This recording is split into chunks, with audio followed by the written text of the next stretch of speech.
এটা আমাদের পেটিকোট বাবা, এটা আমাদের পেটিকোট বাবা। মাইনাস পয়েন্টে দাঁড়িয়ে আছে সোমনাথ। দেশটা হেভি আছে।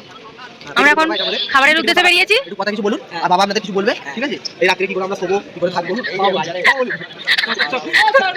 নামটা কি? আমরা ডিনারের জন্য বেরিয়েছি। মার্কেট প্রচুর খাওয়া দিচ্ছে, ঠান্ডা। নেবে নাকি চকলেট? জিজ্ঞাসা এই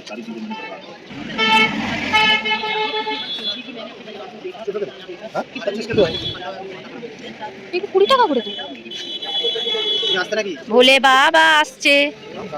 পেটিকোট বাবা এসে গেছে আমাদের মধ্যে। পেটিকোট বাবা কিছু বলবে? পেটিকোট বাবা জি।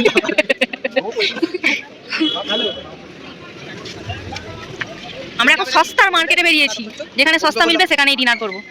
ওকে বললাম, ওকে এলো না। আর এই যে একজন আয়, এখনো পর্যন্ত যা টেম্পারেচার আছে প্রচুর কষ্ট করে রাত্রে কি করে শোবো, আমি পেটিকোট বাবার বাড়ি শোবো বলে দিচ্ছি, কিন্তু বাবা মানছে না। আমি কিন্তু বাবার থেকে জিজ্ঞেস করলাম, বাবার পারমিশনটা নি বলিয়ে ছো মেরে নিয়ে নিল। বাবার লজে এখন আমরা খেয়ে নিয়েছি। বাবা আমার দুধ তলাতে দুধ তলাতে কাজ ভক্তকে দান করলো। মেয়ে পাশে এখন ছোবল দিয়ে নিয়ে নেবে, নিয়ে পকেটে পুঁটে দেবে, ঘরে গিয়ে গাল এখন চিন্তায় আছি রাত্রে কি খাওয়া দাওয়া হবে। মানে যা ঠান্ডা জল সকালবেলা একটা কাজ করতে কষ্ট হবে। হাতের কাজ। খবরের কাগজ খুলতে পেরেছি, যদি খবরের কাগজ ঠাকুরের দোকান মিলে যায় খুব ভালো হবে। আপনারা সবাই ডাকুন ঠাকুরকে, আমরা খবরের কাগজ পেয়ে যাবো। আপনাও নেবো। ঠান্ডা লাগছে রে, মাথা হিম করছে।